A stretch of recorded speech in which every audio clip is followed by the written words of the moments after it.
Selamat pagi Mbak Iis. Selamat pagi, Kak. Iya, terima kasih sudah datang kembali. Bagaimana nih kabarnya hari ini? Alhamdulillah baik. Alhamdulillah. Bagaimana nih perasaannya setelah sesi konseling yang pertama kemarin? Kalau dari sesi konseling yang pertama menurut saya masih tetap aja sih, Kak. Soalnya saya udah mencoba beberapa cara yang dari tips-tips yang kemarin kita bahas itu masih sering lupa gitu. Oke, baik, tidak apa-apa, karena memang perubahan itu butuh waktu ya Mbak. Oke, nah untuk sesi kali ini kita akan mencoba untuk lebih memahami tentang permasalahan Mbak Iis, dan kita juga akan mencoba untuk melakukan strategi baru yang mungkin lebih cocok untuk Mbak Iis coba. Apakah Mbak Iis sudah siap? Siap, Kak? Oke, di sesi sebelumnya juga Mbak Iis mengatakan bahwa sering lupanya Mbak Iis itu kemungkinan karena faktor dari pola tidur yang tidak teratur dan gaya hidup yang sibuk gitu ya. Saya penasaran, apakah Mbak Is sudah memperhatikan faktor-faktor ini jauh sejak sesi pertama? Iya, Kak. Tapi saya rasa memang pola tidur saya itu berantakan dan saya sering tidur larut malam. Oke, sangat masuk akal. Karena pola tidur yang tidak teratur itu bisa memengaruhi kemampuan otak untuk mengingat. Jadi mungkin ini salah satu faktor uh, kenapa Mbak Is itu sering lupa. Bagaimana menurut Mbak Is? Em, Iya, Kak, saya rasa itu masuk akal. Masuk akal ya? Iya. Oke, Mbak Is ingin meningkatkan kemampuan mengingat, tapi pola tidur dan kebiasaan sehari-hari Mbak Is masih belum mendukung akan hal itu. Menurut Mbak Is, apakah ada kesenjangan akan hal tersebut? Iya, Kak, karena memang pola tidur saya itu sangat buruk dan saya kesulitan untuk mengubah kebiasaan itu. Oke, menarik. Jadi, di satu sisi Mbak Is ingin memperbaiki ingatan, tapi di sisi lain kebiasaan lama Mbak Is itu justru malah mempersulit tercapainya hal tersebut ya. Iya, Kak. Oke.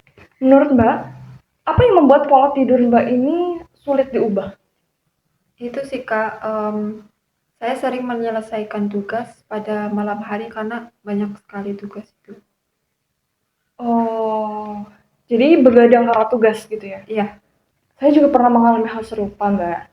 Jadi dulu saya juga sering begadang untuk mengerjakan tugas, sampai pada akhirnya saya mulai melupakan hal-hal penting. Kemudian saya mulai mengatur jadwal tidur dengan mengerjakan tugas yang paling penting di awal. Mungkin rasanya sulit ya pas awal-awal, tapi perlahan saya mulai lebih fokus dan ingatan saya mulai lebih membaik. Apakah Mbak Iis pernah melakukan cara seperti ini? Belum sih, Kak, tapi kayaknya saya harus mencoba cara ini.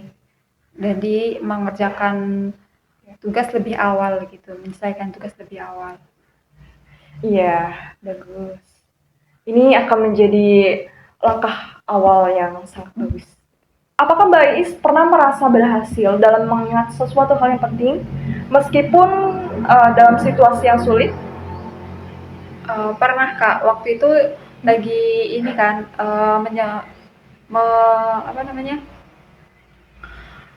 mempersiapkan untuk presentasi esok hari dan pada malam harinya itu saya membuat catatan kecil, itu yang berisi poin-poin penting yang harus saya sampaikan pada presentasi.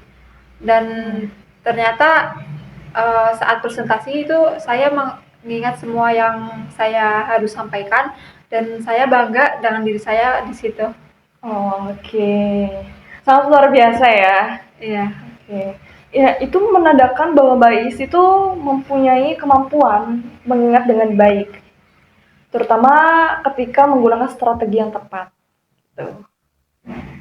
Nah, bagaimana kalau kita menjadikan pengalaman ini sebagai dasar untuk mengelola kebiasaan lupa ini?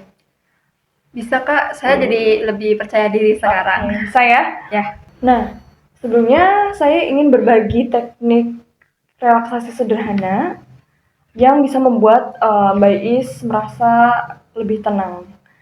Nah, apakah Mbak Is pernah mendengar teknik pernapasan sederhana sebelumnya? Pernah sih Kak, cuma untuk melakukannya itu belum terlalu sering. Oh, pernah ya berarti Iya. ya. Oke, nah sekarang kita akan mencobanya lagi ya. Apakah Mbak Is ingin mencoba? Ya, boleh. Oke, silakan Mbak Is duduk dengan nyaman terlebih dahulu. Sudah. Oke, kemudian pejamkan matanya dan kemudian tarik nafas dalam-dalam selama 4 detik. 1, 2, 3, 4. Kemudian tahan selama 4 detik juga. 1, 2, 3, 4. Dan hembuskan secara perlahan selama 4 detik. 2, 3, 4. Selesai. Bagaimana perasaannya?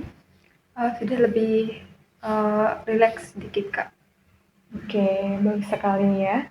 Jadi teknik ini bisa Mbak Is gunakan kapan saja, terutama sebelum tidur atau ketika Mbak Is merasa sedang stres. Ya. Karena teknik ini bisa membantu untuk Mbak Is lebih fokus dan lebih rileks. Untuk sesi kali ini akan berakhir dalam beberapa menit. Sebelumnya, apakah ada yang ingin disampaikan atau ada yang ingin ditanyakan?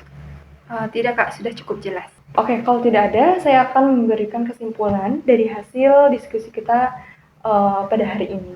Dari diskusi kita kali ini, Mbak Is menyadari bahwa pola tidur dan kebiasaan sehari-hari Mbak Is itu mempengaruhi kemampuan Mbak Is dalam mengingat. Kemudian kita juga mempelajari strategi baru seperti mengerjakan tugas lebih awal dan membuat catatan-catatan kecil seperti yang sudah Mbak Is lakukan dengan sukses sebelumnya. Kemudian kita juga tadi sudah melakukan atau mencoba teknik relaksasi sederhana ya. Lalu langkah pertama yang bisa Mbak Is coba adalah memprioritaskan tugas yang paling penting dan mencoba tidur lebih awal. Selanjutnya kita akan mengevaluasi hal ini di pertemuan selanjutnya. Saya sangat senang sekali Mbak Is sudah antusias, sudah semangat untuk mempelajari strategi baru pada hari ini. Terima kasih sudah mempercayakan saya untuk berbagi cerita. Sampai jumpa di pertemuan selanjutnya dan hati-hati di jalan. Baik, terima kasih Kak. Iya, sama-sama.